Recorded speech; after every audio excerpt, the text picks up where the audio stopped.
dia, boa tarde, boa noite, independente do horário em que você assistir a essa conversa sobre o que é o pós-keynesianismo. Seja muito bem-vinda, seja muito bem-vindo, tá?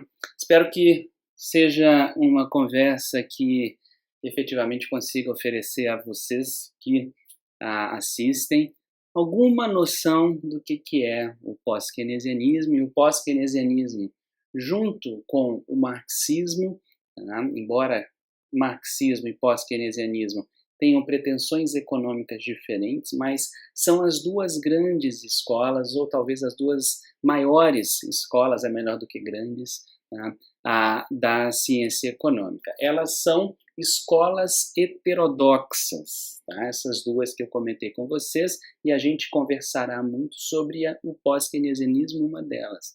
Se existe uma escola heterodoxa, é sinal de que há alguma coisa que é ortodoxa, tudo bem? Então, para que a gente possa chegar lá no pós-keynesianismo daqui a pouco, a gente antes vai ter que passar por uma discussão sobre ortodoxia e heterodoxia. Então, vamos lá? Tá? O que quer dizer, tá? Ortodoxia e heterodoxia. Vamos pegar aqui, ó, pela palavra, tudo bem?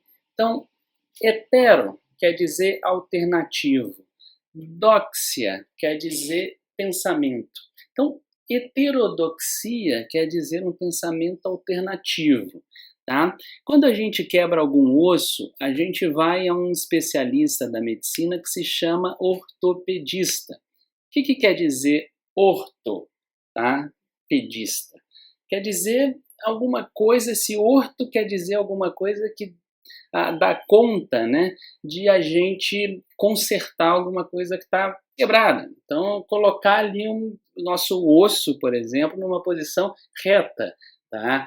O que quer dizer, então, ortodoxes? Né? A gente já sabe que doxia é pensamento, né? E o que, portanto, orto com pensamento tem que ver? Pensamento reto? Bah, que história é essa, né?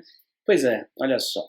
Pensamento reto quer dizer, seja na economia, seja na ciência política, seja nas relações internacionais, os economistas, as pessoas que seguem a tradição fundadora ou a tradição inicial, tá, de pesquisa sobre determinada coisa. Tudo bem? Eu vou resumir a pesquisa na economia para ficar mais fácil, mas no fundo a ortodoxia existe independente de ciência e tudo mais. Mas é para simplificar a nossa conversa que eu vou levar especificamente para a gente a economia, tudo bem? Então, ortodoxia na economia, tá, quer dizer quem tem pensamento reto em relação ao quê? Por exemplo, tá, se eu for pensar hoje, a escola, por exemplo, novo-clássica, é a escola per se, tá? Que leva no seu nome, percebamos, novo-clássica, o conteúdo clássico de quem? De quem acredita, por exemplo, que o mercado é autorregulado. Quem foi o primeiro a dizer alguma coisa nesse sentido lá nos idos do século XVIII, tá? Em 1776, Adam Smith lança um livro em que ele coloca a ideia, um pressuposto, inclusive, da sua elaboração no Riqueza das Nações, acerca de como a economia funciona. Qual é a ideia? Do mercado livre. Então, quem hoje acredita no mercado livre é denominado, portanto, ortodoxo, porque está buscando o pensamento que foi o pensamento, no caso da economia, original, o pensamento mais convencional. Tudo bem? Não por menos, o clássico ali tem que ver com os teóricos clássicos. Tá? E quem é o primeiro heterodoxo que vai existir na economia com mais fama e com mais alastramento em termos de ganhar na sua escola adeptos? Marx. E o que Marx faz no subtítulo do seu livro O Capital? Uma crítica à economia política clássica. Quem é a economia política clássica? Davi Ricardo e, sobretudo, Adam Smith foi o seu fundador. E quando os novoclássicos, ou algo que a gente fala muito na economia, os neoclássicos, tá, usam como substantivo clássico, eles estão se referindo às ideias clássicas da economia. Então é como se um fio condutor sempre permanecesse independente da escola que ele tiver, desde que esse fio condutor seja muito fiel às ideias iniciais lançadas lá atrás, no caso da economia, por Adam Smith. Isso é pensamento reto, ortodoxia. Quem não acredita nisso, tá, vai buscar um pensamento heterodoxo. E heterodoxo quer dizer, portanto, tá, quem pensa diferente, beleza? Olha só, esse quadro aqui dá conta, tá, do que vem a ser, basicamente, a distribuição das divisões entre heterodoxia, entre ortodoxia, entre mainstream, no corpo, tá, da economia. O que é mainstream? Tá? Mainstream é a principal corrente. Então, mainstream não é em si uma teoria. Tá? Ortodoxia e mainstream não são a mesma coisa. O mainstream pode ser ocupado por ortodoxo ou pode ser ocupado por heterodoxo. Tá? Depende de quem, em determinado momento do tempo, consegue o maior conjunto, por exemplo, de seguidores em termos de universidades, em termos de centros de pesquisa, em termos, por exemplo, inclusive de consultorias, inclusive de prática de política econômica. A perspectiva mais geral, ortodoxa ou heterodoxa, que mais tiver vazão socialmente falando, em todos os termos, pesquisa, a publicação de artigos de opinião, publicação de artigos acadêmicos, condução de política econômica, quem mais, entre aspas, famoso for, tá, vai ser o mainstream, tudo bem? Então, não é necessariamente a mesma coisa nós dizermos que ortodoxia e mainstream, tá? Então, a diferença ali dentro vai residir que ortodoxia diz respeito a qual é o conteúdo econômico, ideário econômico que norteia determinada composição teórica e, portanto, analítica. Mainstream quer dizer a teoria A, teoria B, ou quadro teórico A, o quadro teórico B, que domina o exercício intelectual, o exercício midiático e o exercício prático em termos de política econômica, tá, de uma sociedade. Tudo bem? Então a gente pode inclusive dizer que lá nos anos de ouro do capitalismo, depois da Segunda Guerra Mundial, a perspectiva, por exemplo, de Keynes era o mainstream, sim, isso pode acontecer.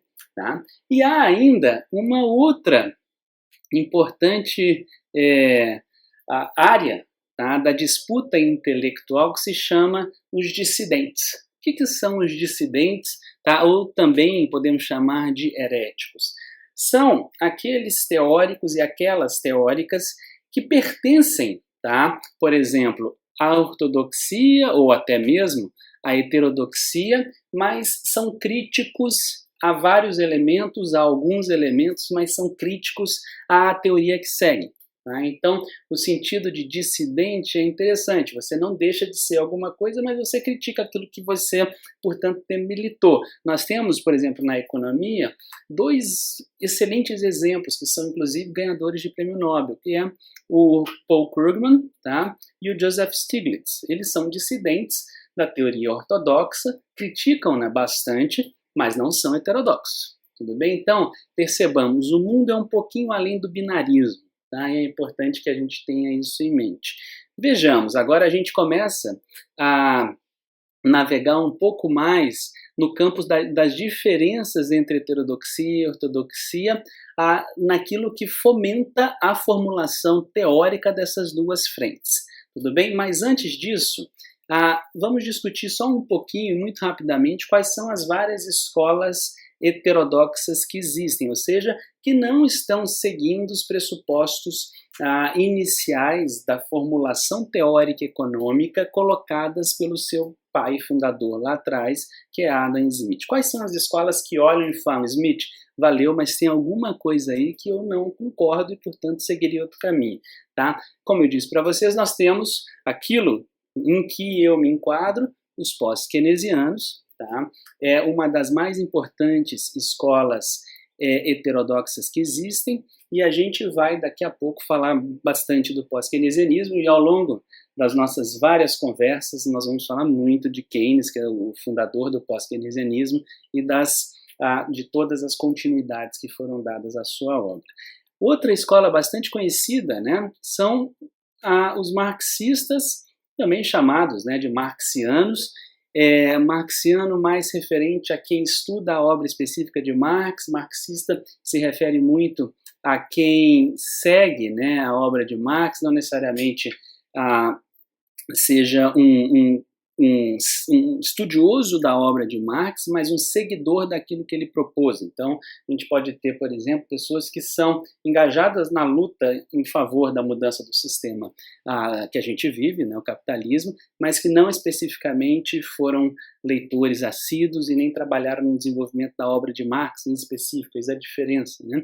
Nós temos também os institucionalistas, e aqui, né, toda essa aula é baseada no Lavoie, e o Lavoie teve muito cuidado em comentar que os institucionalistas são os old, né, institucionalistas velhos, entre aspas, em anteposição ao novo institucionalismo, à nova economia institucional do Douglas North, do Williamson, que Douglas North se reconhece enquanto um neoclássico, né? Ele diz que ele vem com a teoria da nova economia institucional para poder reparar problemas que a economia neoclássica apresentou e não solucionou. Por isso que o Lavoie, ao expressar aqui a sua classificação de institucionalistas enquanto heterodoxos, ele traz com isso também a questão de que são os velhos institucionalistas os heterodoxos de fato. Tá?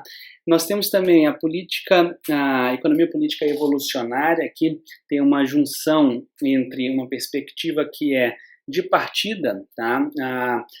Tanto Adam Smith fez essa classificação, quanto Davi Ricardo, assim como Marx, que é separar a economia por classes, né? Então você tem a classe trabalhadora, você tem a classe capitalista, e quando nós temos a separação da economia por classe, surge a economia política. Tá? Como esse processo é dinâmico no tempo, a gente tem a economia política evolucionária, tá? Que vai beber muito dos próprios institucionalistas, porque Veblen, um dos grandes institucionalistas, enxergava a economia como um processo evolucionário, ele muito embasado no que é a nossa vida, tá? Olhando muito para o que foi a questão evolucionária colocada por Darwin, enxergando muito o processo biológico como um processo contínuo no tempo, tá? Não é intermitente, ele é perene, e dessa forma isso influenciou a fundação do que é a economia política evolucionária. Nós temos o feminismo econômico. Vou passar para escolas que são mais conhecidas, tá? Olha só, economia do desenvolvimento ou economia estruturalista, que é muito cara a nós brasileiros, porque aqui militava, por exemplo, Celso Furtado, tá? Um dos principais economistas brasileiros de toda a história. Aqui militava, por exemplo, também Raul Prebisch, tá? Ambos, Furtado e Prebisch, na CEPAL desenvolveram trabalhos maravilhosos sobre o que é a América Latina, sobre todo o processo histórico de formação, toda a diferença estrutural entre quem está no centro, né? Por exemplo, os países avançados hoje no desenvolvimento tecnológico, no desenvolvimento de um conjunto de produtos que não são tão sensíveis a preço, tá? Como são os países produtores, por exemplo, como nós, commodities, né, de uma forma geral, que somos profundamente sensíveis, os preços são profundamente flutuantes ao longo do tempo. Quem produz tecnologia varia muito pouco o preço do produto que ele vende, quem produz commodity está o tempo todo sofrendo com as variações de demanda do mercado global. Então, isso mostrava que os países ricos tendiam sempre a continuar acumulando mais riquezas e estruturalmente eles permaneceriam ricos ao longo do tempo. Então isso é muito caro, a perspectiva estruturalista, tá, que está aqui colocada.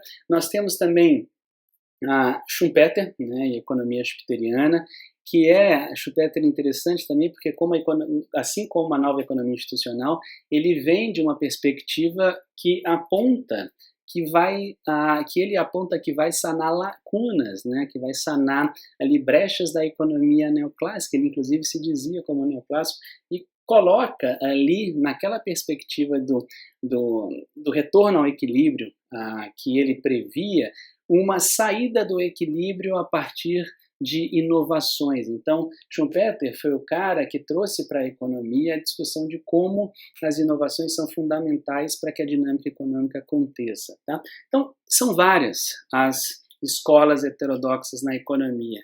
Deem lá depois um pause enquanto estiverem assistindo esse vídeo e olhem todas essas escolas. Não é meu papel aqui apresentá-las a vocês, meu papel aqui é dizer que há muita heterodoxia por aí, tudo bem? E agora, a grande questão que surge é: quais são as diferenças nos pressupostos entre heterodoxia e ortodoxia? Tá? E são várias essas diferenças. A gente vai analisar isso por categorias. Então, o que são categorias? São grandes gavetinhas, tá? Que a gente vai rotular essas gavetinhas e vai enxergar essas gavetinhas para a ortodoxia e para a heterodoxia, fazendo, portanto, dessa forma, a separação entre ambas em termos daquilo que forma a teoria. Então, percebamos, eu não estou dizendo aqui, em última instância, do elemento teórico feito. O que eu estou chamando a atenção é daquilo que é o pressuposto. Percebam, pressuposto. Tá? Essa palavra é muito importante, porque um suposto já é uma coisa que a gente está meramente construindo em termos de ideia. Um pressuposto, então, é de onde uma ideia que vai gerar uma teoria vem. Tá? É quase como um preconceito, mas como a gente usou o preconceito para uma outra coisa, em termos da nossa narrativa social, permaneçamos com o pressuposto. Tá? Então, pressuposto é uma coisa que nós assumimos enquanto verdade. Tá? E é alguma coisa que assumimos enquanto verdade porque temos uma crença naquilo ali. Queiram vocês, tá, ou não, todo ser humano é embasado em crenças e é óbvio que quando ele está formulando teorias para explicar a realidade, essas teorias são influenciadas pelas crenças, tá, que ele ou ela possui. E nós chamamos isso, tá, de pressuposição. Vem antes de eu elaborar uma premissa sobre alguma coisa. Então, pressuposto é isso. Heterodoxos possuem pressuposto, ortodoxos possuem pressuposto, aqueles que não são economistas possuem pressuposto, todo mundo possui pressuposto. E quem acha que não possui pressuposto, está pressupondo que não possui pressuposto. Trava-língua importante para vocês sempre lembrarem que nós não estamos isentos de crenças. Né? Então vamos lá, dentro dos pressupostos, indo para a caixinha, tá? Epistemologia, ou seja, como é que se dá o processo de conhecimento, e ontologia, aquilo que é a disciplina, tá? Quais são as diferenças entre ortodoxos e heterodoxos? Olhemos para os ortodoxos primeiro, tá? Bem, para que serve o conhecimento no campo ortodoxo, tá? O conhecimento serve para se poder fazer predição. Tá? Então, no caso da ortodoxia, Friedman escreve isso no livro Ensaios sobre Economia Positiva, ele vai falar, olha, não importa qual é o realismo das hipóteses, dos pressupostos que nós trazemos para formar uma teoria. Importa aquilo que a teoria consegue predizer da realidade. Se ela é uma boa preditora da realidade, das coisas que acontecerão, ela é uma boa teoria, então não importa se as hipóteses que formam aquilo que predirá alguma coisa são realistas ou não. Importa é o resultado da teoria em última instância. Logo, né, em termos de o que é ontologia, tá? A ortodoxia da economia, ou o que é a economia na ontologia ortodoxa, tá? Ou seja, ontologia diz respeito à natureza do ser. Tá? Então, o que é a economia para a ortodoxia? Qual é a natureza da economia para a ortodoxia? Ela é algo instrumental. Ela serve para fazer predição e dizer de como o mundo se comportará daqui a pouco. Tá? Agora, no campo heterodoxo, essa mesma questão, tá? O que é a economia, uma ciência, uma disciplina do conhecimento, para a heterodoxia? Ela é algo que deve buscar ao máximo a verdade das coisas, como as coisas efetivamente funcionam. Então, partir de pressuposto, tá, que é irrealista não serve. É preciso tentar descrever exatamente como é que as coisas funcionam. Por isso que lá na ontologia, como é a economia, como deve ser a economia, na heterodoxia, ela deve ser realista, ela deve pegar, ver um carro movimentando e assumir que esse carro está movimentando e explicar o movimento desse carro, dado que aquilo ali é um fato perceptível pela nossa razão, é cognoscível, né? E a gente, portanto, tem a capacidade de explicar aquele fato, tá, ali. Então, perceba, uma coisa é a teoria predizer, outra coisa é a teoria explicar. E para a teoria explicar, ela precisa, basicamente, ter pressupostos que sejam atinados, que sejam relacionados com o objeto. Daí que eu digo, né, que a importância da economia para a ortodoxia é explicar como os objetos funcionam. E aí surge, né, uma palavra que não existe, mas se usa, né, realisticness em inglês, que eu traduzi para realisticismo. O que é isso? Quanto mais um modelo for capaz de explicar os fatos partindo da realidade de como aquele fato é enxergado, melhor aquele modelo é. Tudo bem? Aqui, só para uma anteposição, no instrumentalismo, não interessa se a descrição do modelo é realista ou não. Interessa só que ele consiga chegar a bons resultados. Tá? Então, essa discrepância primeira que eu apresento a vocês em termos do que é a economia para a ortodoxia vis-à-vis a heterodoxia. E vamos além. Epistemologia, o que é isso? Como se conhece as coisas. Como é que para a ortodoxia, tá, se conhece a coisa? A racionalidade, a nossa capacidade de usar a razão e de ser razoável, a racionalidade, no campo da ortodoxia, é atinada ao modelo. O que é isso? Tá? Ser uma racionalidade atinada ao modelo quer dizer, basicamente, que importa que a maneira pela qual se assume o modelo não prescinda de alguma forma de racionalidade. Para trocar para miúdos mais fáceis. Tá? Não importa a maneira pela qual nós pensamos, importa como o modelo pede que as pessoas pensem. Tudo bem?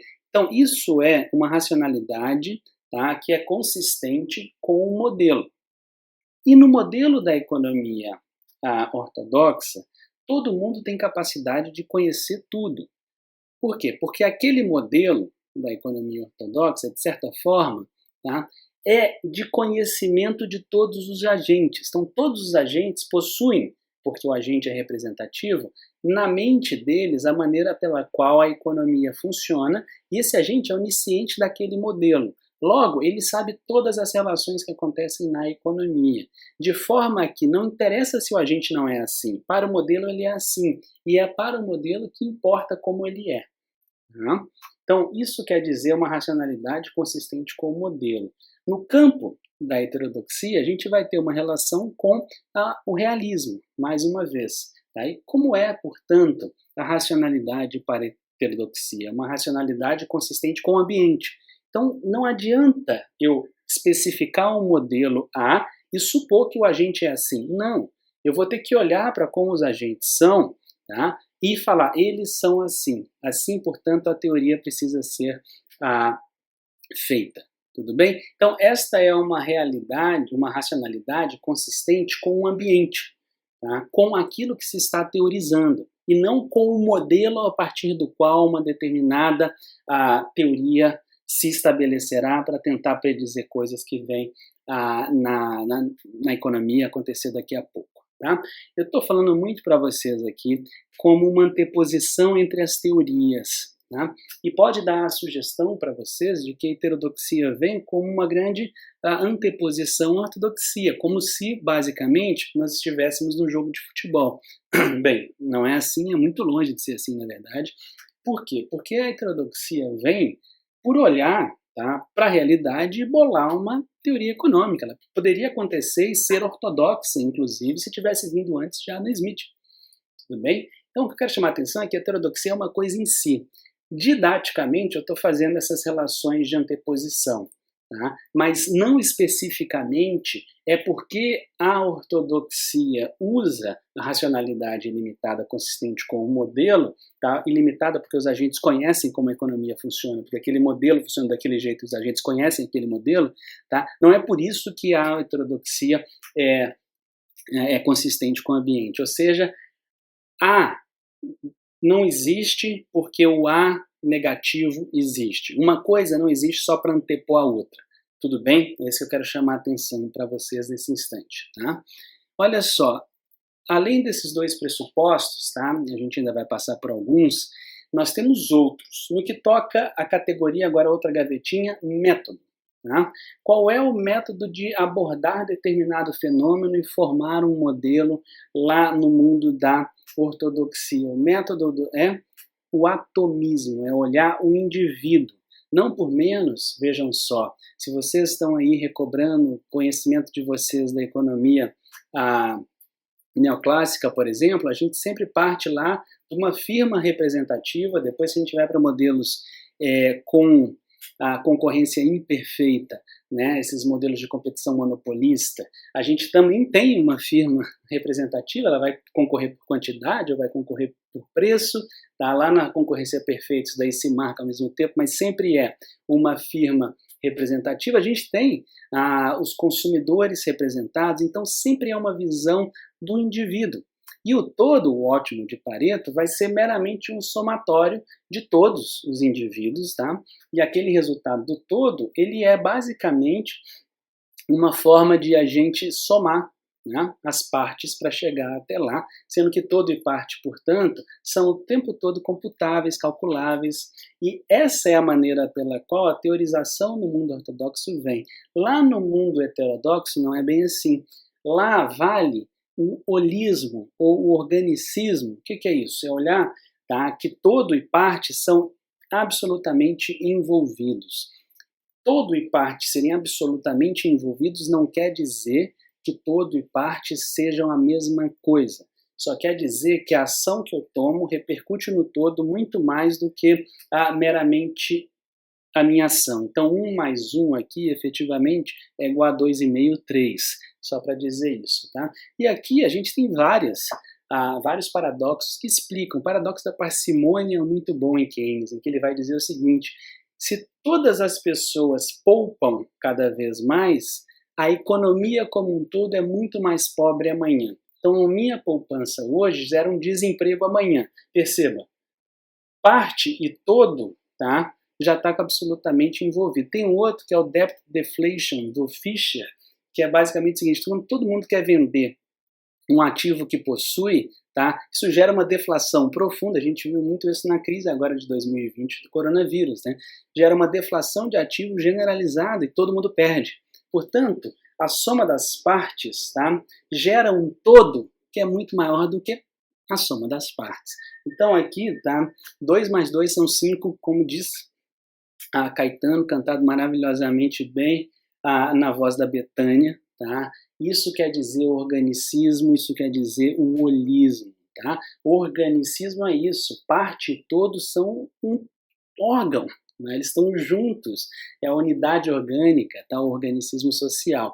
Holismo, holos, quer dizer, tem a terapia holística, né? Que olha para o todo, é isso que a gente está dizendo aqui. Então, logo, em termos de composição, de abordagem do fenômeno economia, a gente terá no campo da ortodoxia o indivíduo como primazia, o átomo. Tá? Quando a gente tem a heterodoxia produzindo conhecimento sobre a economia, a gente sempre verá uma coisa que envolverá a relação entre micro e macro, para trazer para termos de economista. Tudo bem? Olha só, agora é o foco da economia. Tá? Como é que a gente enxerga o objeto produção e distribuição de riqueza? Economia significa produção e distribuição de riqueza. Para o mundo ortodoxo, a gente sempre parte da escassez. Não é por menos que o primeiro princípio do livro Introdução à Economia, do Mankiw, diz o seguinte: as pessoas enfrentam trade-offs. No segundo princípio está escrito o seguinte: o custo de se obter alguma coisa é aquilo que você desiste para poder obter. Perceba, a gente sempre está numa troca negativa, a gente sempre abre mão de alguma coisa para ter outra. Tá? Isso vem lá de Lionel Robbins em 32, quando ele disse o seguinte, que a economia ela é formada, né? Então a economia existe com pessoas que desejam tudo, mas com uma capacidade limitada de se produzir tudo aquilo que as pessoas desejam. Logo, a economia virou, na definição de Lionel Robbins, a ciência da alocação dos recursos escassos. Então, a economia ortodoxa, ela parte de um limite. A gente sempre enxerga esse limite, por exemplo, na Nairu. O que é isso? A taxa natural de desemprego não aceleradora da inflação. Mas percebam, o que é a substância ali? Taxa natural de desemprego. Então, há um limite de oferta dado. Ou a gente pode ver isso pelo produto potencial. E uma vez que isso daí é um limite intransponível, né, tudo que a gente vai fazer é produzir a partir desse limite e distribuir. Daí a alocação, eis a ciência, eis o foco da economia, de se ter uma ciência econômica e se fazer algo na realidade para o mundo ortodoxo. Agora, aqui no campo da heterodoxia, o foco é produção. Né? É como a gente vai gerar bem e serviço para atender a vontade, tá, de vida, as necessidades das pessoas. Bem, há restrição? Claro que há. Óbvio que há. Restrição de oferta. A gente pode estar no pleno emprego. A gente pode não ter elasticidade de oferta em determinados setores. Óbvio. Tá? Agora, a gente não parte disso. E o grande ponto, então, a heterodoxia não se importa com a natureza? É claro que se importa. Né? Só que a natureza não é uma anteposição intransponível. O que se precisa é, de alguma forma, conseguir fazer com que ela seja, tá, utilizada de forma sustentável para produzir e gerar aquilo que vai dar uma qualidade de vida para as pessoas. Daqui, tá, que o foco é na produção. A abundância é só para fazer uma anteposição didática, mais uma vez, à questão da escassez no mundo ortodoxo. Tá? Mas o que é o foco da economia no mundo heterodoxo é como se fazer a produção da melhor forma possível e que consiga atender, tá, a necessidade, aos desejos humanos como um todo. Tudo bem? Vamos lá, que a gente está quase terminando. Né? Nós temos ainda na divisão entre ortodoxia e heterodoxia duas outras gavetinhas em que olhar. Em termos daquilo que o Lavoie chamou de núcleo político, e como eu estou me baseando no capítulo 1 do livro dele de 2014, Post-Keynesian Economics New Foundations, trago para vocês o mesmo termo que ele trouxe, núcleo político. Tá? Não sei se esse é o melhor termo, tudo bem? Mas entendamos núcleo político como uma relação entre Estado e mercado. Para a ortodoxia, conhecemos laissez-faire, tá? Deixa o mercado livre, ele vai se resolver. Para a heterodoxia, o mercado é regulado. O que quer dizer isso? Que o Estado vai intervir, criar uma tablita, como foi feito no Brasil dos anos 80, e colocar o preço, tá, que ele bem entender sobre as coisas do mercado? Não tem nada a ver com isso. Heterodoxia enxerga, não toda, tá? Aqui muito pós-keynesianismo, o mundo neo-schutteriano, tá? Os próprios institucionalistas, enxerga que o setor privado e a dinâmica de mercado per se, elas são fundamentais para a economia. Ninguém quer acabar com isso, tudo bem? Só que isso sozinho, o mercado livre, não gera um resultado, vou usar um termo ortodoxo, ótimo, tudo bem? O que se enxerga ali é que é preciso fazer com que a atividade do mercado tenha, de certa forma, guardrails e limites, para que não se tenha, por exemplo, abuso de poder econômico, para que não se tenha frustração de expectativa que leve a uma crise. Bem, isso pode ser impossível se evitar, mas pelo menos se minimizar.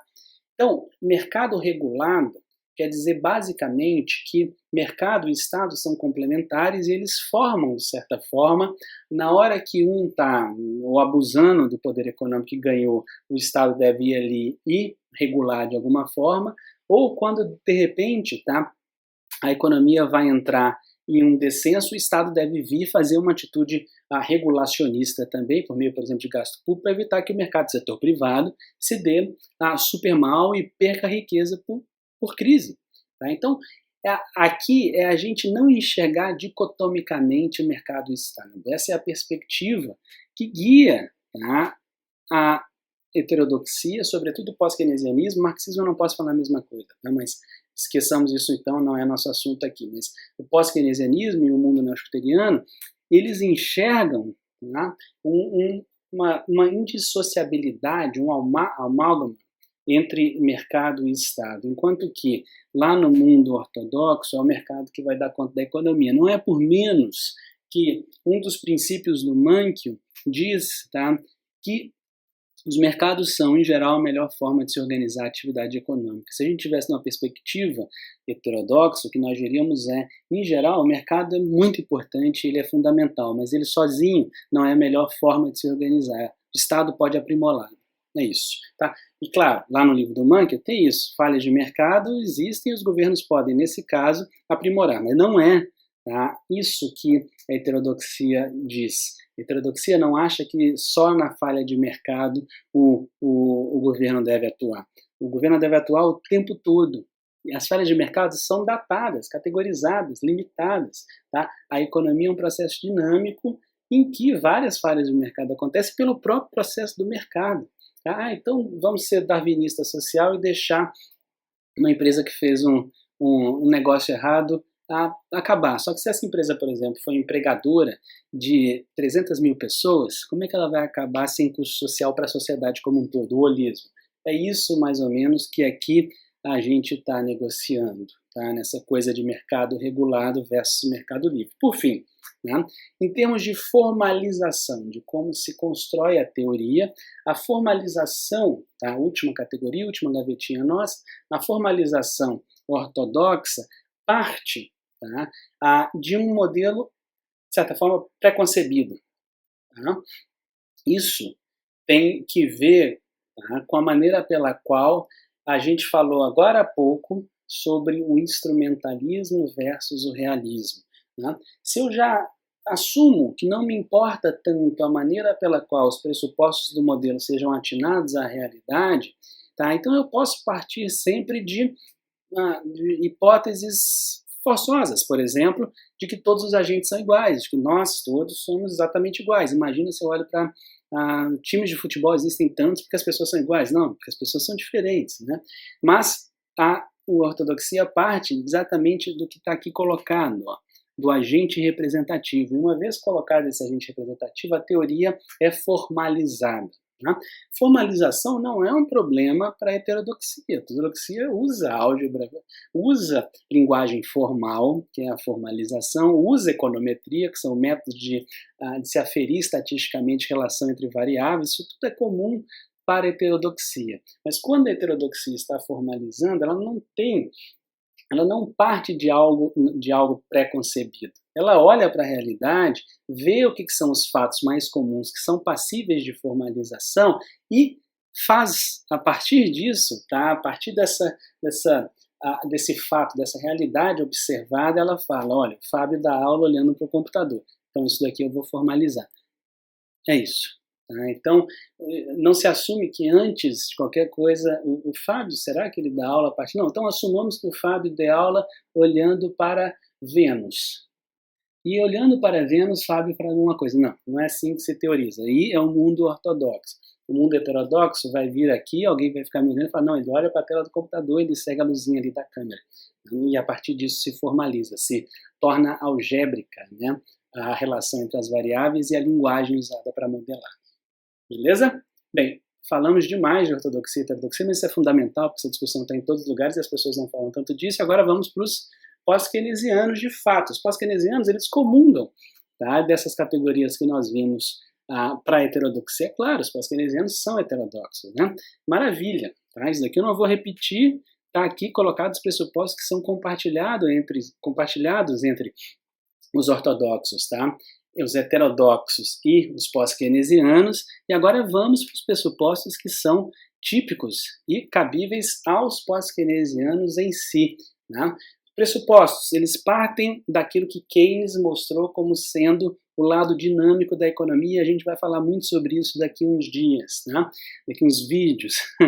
O que é o lado dinâmico da economia? O lado da demanda, e é por isso que o primeiro pressuposto teórico da economia pós-keynesiana é o princípio da demanda efetiva, capítulo 3 da teoria geral. Logo haverá um vídeo sobre isso, né? Chegaremos lá.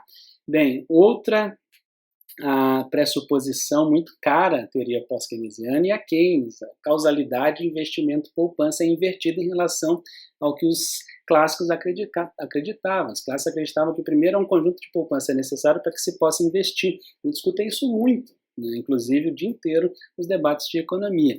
Keynes fala, não, existe financiamento, e financiamento cria moeda do nada. Criando moeda do nada, alguém pode tomar um crédito, faz um investimento, e quando ele faz investimento, aquela pessoa que recebeu o gasto do investimento teve renda, e quando a pessoa tem renda, ela divide em duas coisas, ela consome e ela poupa. Então, o investimento, por causa do financiamento, é que em moeda criada pelo sistema bancário, é que gera a poupança em última instância, inverteu a lógica causal. Imaginemos só no começo do capitalismo, se o capitalismo é a produção de coisas, e se eu preciso de poupança para criar alguma coisa, né, isso significa então, que eu estou partindo do nada, então não vou ter nada. Né? Então é uma coisa um pouco difícil de entender, mas quando a gente olha para hoje, a nossa realidade, em que as pessoas têm as coisas, então é mais fácil pensar como os ortodoxos pensam. Não, mas eu preciso ter alguma coisa para poder fazer investimento. Não, você pega no banco um empréstimo. Né? E quando você pega no banco um empréstimo, você usa esse empréstimo para fazer um investimento. Você pegou um conjunto de riqueza que é muito maior do que o seu, e o banco não precisou de ninguém fazer poupança lá, depósito lá, para ele te emprestar. A gente vai ver isso também. Mas isso que explica essa inversão da causalidade. A poupança e investimento ortodoxa para aquilo que é heterodoxo, que é pós-keynesiano, que é o investimento direcionando e criando a poupança. Tudo bem? Bem, instituições importam. Né? Então, instituições formais como a política econômica, como leis, como normatizações, por exemplo, de como determinado produto precisa ser, regras em geral formais, escritas, importam muito para se delimitar o que pode ser feito e o que não pode ser feito, bem como instituições informais, que são aquelas que a gente não pega, cultura, por exemplo. Tá? Determinado local tem uma cultura que proíbe, por exemplo, ingestão de bebida alcoólica, ali não se poderá ter a produção de bebida alcoólica. Isso está determinando, portanto, a economia, e não é uma coisa que a economia se determinou. A economia não se determina, nós veremos isso. São seres humanos que determinam a economia. Então, aqui, basicamente, instituições importam. Tá? Para a economia, a gente precisa sempre olhar. Tem a maior instituição de todas, chama moeda, que é uma coisa convencional, não tem lastro, não tem ninguém garantindo. Então, melhor, não tem fidúcias, ela só tem fidúcia, ela não tem ninguém garantindo, é um erro. Eu falei errado para vocês. O Banco Central garante a moeda, mas não quer dizer que exista lastro para a moeda. Se você chegar no Banco Central do Brasil hoje com uma nota de R$10, o Banco Central devolve 10 moedinhas de R$1. Tá? Não tem ouro, não tem nada disso atrás. Então, isso por que a gente usa algo assim? Por causa de instituição. A gente confia naquilo ali e sabe que o Banco Central está fazendo o possível para tomar conta. Isso dita como a economia se estabelece. Né? Bem, economia monetária é o quarto pressuposto da teoria pós-keynesiana, porque moeda importa. A gente vai ver muito sobre isso, mas moeda não é um véu na economia. Moeda causa diferença na dinâmica da economia no curto e no longo prazo. Então, se hoje eu preferir moeda, porque eu estou achando que o mundo está meio estranho, guardei moeda no bolso, tá? E por ter guardado moeda no bolso, alguém não vendeu alguma coisa porque eu poupei, essa pessoa está perdendo riqueza, porque eu não transferi minha renda para ela como ela esperava, e ela está se tornando então mais pobre e o negócio dela pode fechar por conta disso. Tá? Então a moeda, ela importa na economia, fazendo da economia uma economia em que a moeda importa, uma economia monetária. Né? Tempo histórico irreversível, isto é, o que vale não é o tempo lógico, o que vale é o tempo calendário, são os dias passando, e amanhã, estou gravando esse vídeo, está no dia 13 de agosto de 2020, o dia do economista, amanhã, dia 13 de agosto de 2020, jamais voltará. Então não é um negócio de organização lá dos ótimos, como é o mundo, por exemplo, do equilíbrio geral, em que você tem um leiloeiro warhausiano que coloca todas as variáveis em seu ponto de equilíbrio no sistema de uma hora para outra, que não é um tempo lógico, né? É um tempo do modelo. Né? No mundo pós-keynesiano, o que vale é o tempo relógio, é o tempo calendário, é o tempo passando, é o tempo que a gente vive efetivamente, e esse tempo é crucial. Uma vez que ele passou, ele não volta mais. A gente sabe bem disso. Tá? A gente não vive no mundo do Walking Dead. Beleza? Incerteza fundamental, ou seja, lá atrás nós vimos, né, que a racionalidade para a ortodoxia é uma racionalidade limitada, porque o modelo a gente conhece, e o modelo, portanto, está na cabeça dos agentes, E os agentes, portanto, se eles conhecem o modelo, eles conhecem como as coisas funcionam, porque o modelo é uma simplificação de como as coisas funcionam. Aqui, no mundo pós-keynesiano, vigora a incerteza fundamental. O que é isso? Tá? É impossível nós termos todos os elementos necessários a uma tomada de decisão sobre qualquer coisa que delongue no tempo. Então, olha só, eu posso ter milhares de informações sobre determinado negócio que eu quero abrir, mas eu jamais poderei saber se efetivamente as pessoas consumirão exatamente aquilo que eu pretendo produzir. Não tem como, porque sequer aquilo que eu pretendo produzir num ato de investimento sequer existe para eu poder chegar e colecionar todas as evidências e concluir perfeitamente sobre alguma coisa. Sempre há um elemento, tá, que é incerto. E se há um elemento que sempre falta algum elemento que gera incerteza, e se sempre acontece, a incerteza é um fundamento, ela está ali o tempo todo. Tá? Ela é essencial, não tem como escapar, é inescapável, inexorável. Use o termo que quiser, nós usamos muito fundamental. Então, basicamente, como se a gente tivesse um quebra-cabeças, que é o futuro, tá? Que é o conhecimento, e sempre faltasse peças para a gente completar esse quebra-cabeças. E o que é mais importante, sempre faltará peça. Tá? Quando a gente chegar lá no futuro e concluir sobre aquilo que a gente pressupôs tempo atrás, tá? Quando a gente chegar lá na frente e a gente for olhar para o futuro de novo, outras peças estarão faltando até ali. Então, incerteza sempre existe. Tá? Basta vocês olharem para vocês mesmos, olharem para o futuro, para as escolhas que fizeram, o que estão vivendo hoje, e falarem, não, será que eu fiz o certo? Será que eu não fiz? O que eu vou fazer amanhã? Daqui a 2 anos quando eu terminar o mestrado? Daqui a 4 anos quando eu terminar o doutorado? Tá? Isso sempre está ali no jogo. E sempre estará. Sobretudo porque o tempo é histórico, ele é calendário, porque as nossas decisões não são capazes de criar para nós as respostas e as conclusões que nós gostaríamos, os outros também estão agindo em ação do outro, sempre repercute sobre a gente. Logo, sempre há um elemento que é novo, que é desconhecido, que vem pelo resultado de múltiplas interações no que é a sociedade.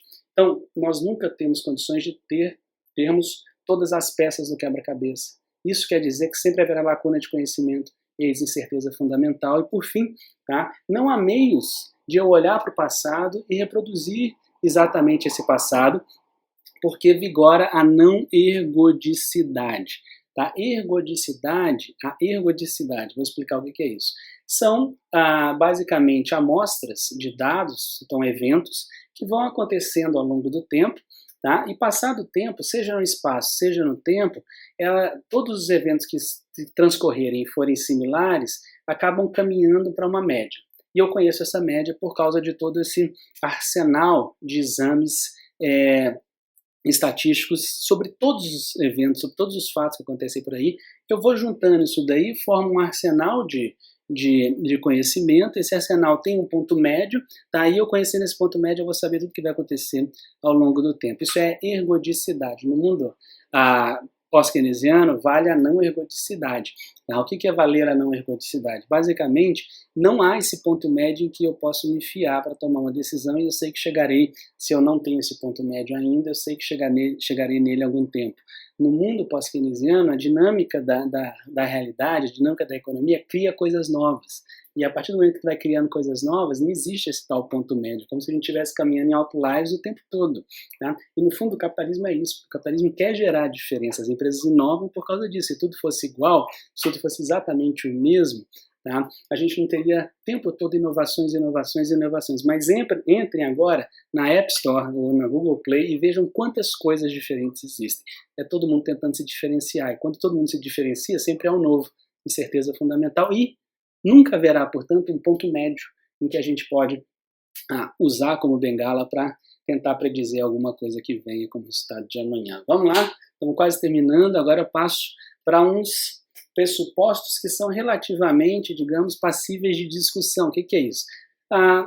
Os pós-keynesianos adotam, mas são criticados por isso pelos próprios pós-keynesianos, porque outros olham e falam, isso não é relevante, isso não é da natureza do pós-keynesianismo, isso não é essencial ao pós-keynesianismo. Uma dessas coisas é a microfundamentação, a microeconomia.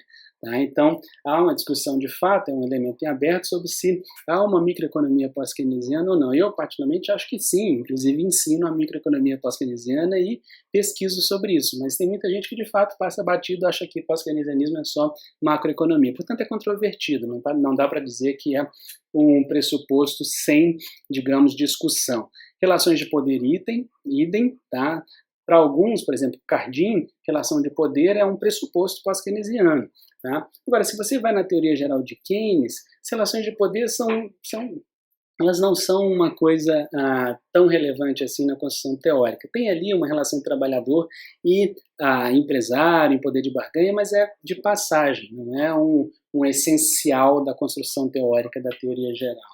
Tá? Distribuição de renda idem, existem vários pós-keynesianos, sobretudo aqueles de matriz kalekiana, que acham que distribuição de renda é fundamental, mas se você vai na teoria geral de Keynes, distribuição de renda está pincelado ali em alguns momentos, tá? Embora Keynes vai dizer no capítulo 24 que ela é o principal problema da sociedade em que a gente vive, mas ele não dá conta de como resolver isso, por isso que vem a controvérsia. Está ali, está pincelado, mas não é um pressuposto firme de como a teoria é construída. Tá?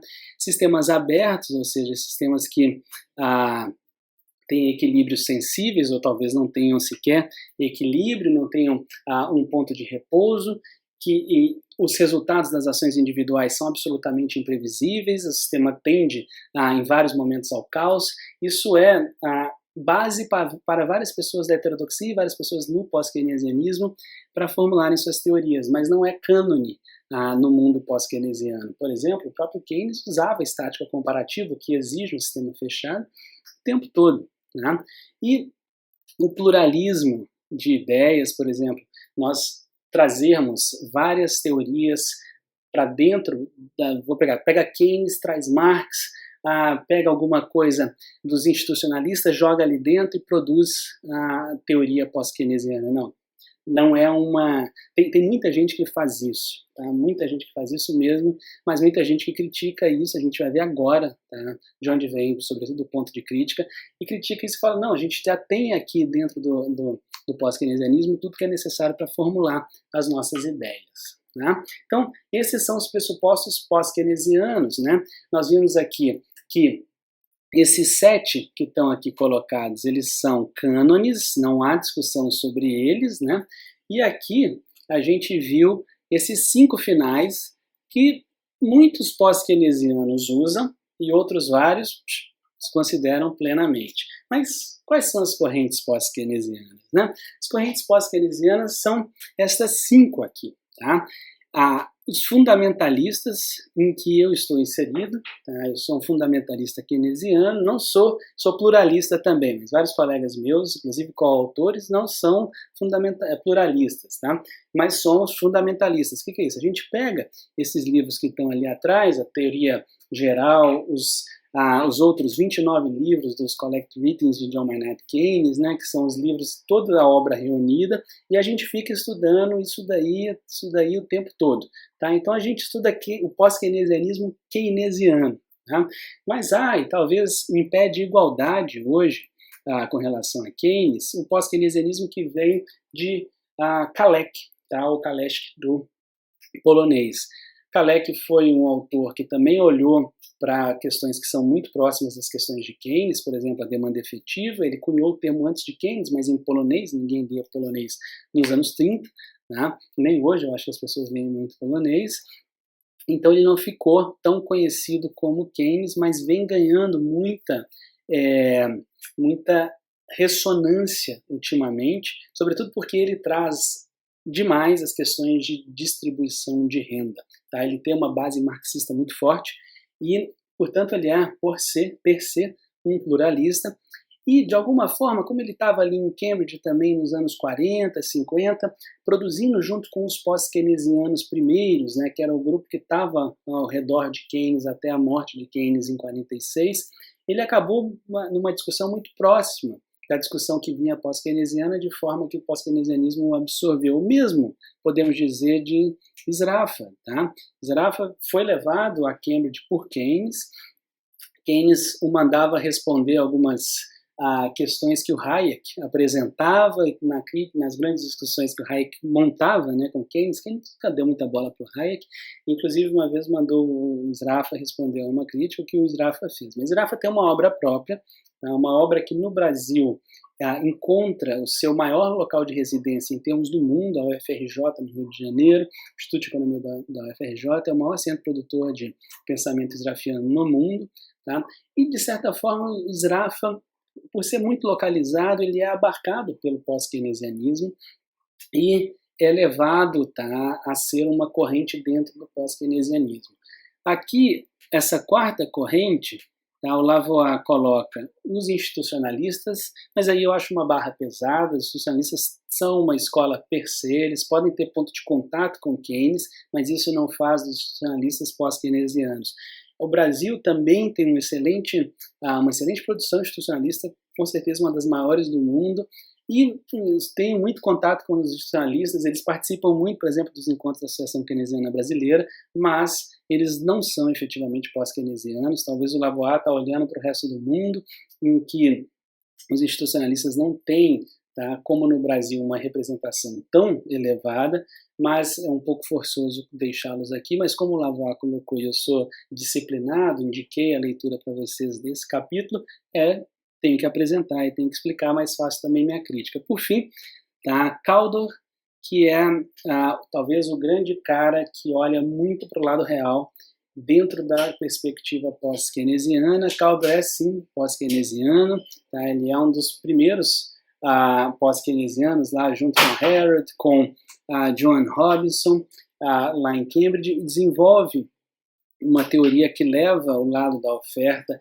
e o lado da demanda a terem uma dinâmica complementar, preocupa-se com a formação da estrutura, tá, do sistema, e é um cara que tem uma produção muito grande em termos atuais da perspectiva pós-keynesiana, também com muita produção aqui no Brasil, em vários centros. Tá? Indico sempre o CEDEPLAR na UFMG, que é um centro de muita produção de pensamento pós-keynesiano, caldoriano. Caldor é um cara muito prolífico, produziu em várias áreas, inclusive no aspecto da moeda, como nós veremos em algumas das nossas conversas. Tudo bem? Então, isto é o pós-keynesianismo, é uma introdução, mas com certeza serve para vocês diferenciarem o pós-keynesianismo de outras abordagens teóricas heterodoxas e da ortodoxia daí como um todo, em que o pós-keynesianismo não comunga de pressuposto nenhum.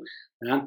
Em relação aos pressupostos heterodoxos como um todo, nós vimos aí 12 diferenças que os pós-keynesianos não são diferenças digamos, a subtração, né? São diferenças a acréscimo para o campo heterodoxo que os pós-keynesianos trazem. Tudo bem? Grande abraço para todos vocês. Fiquem bem.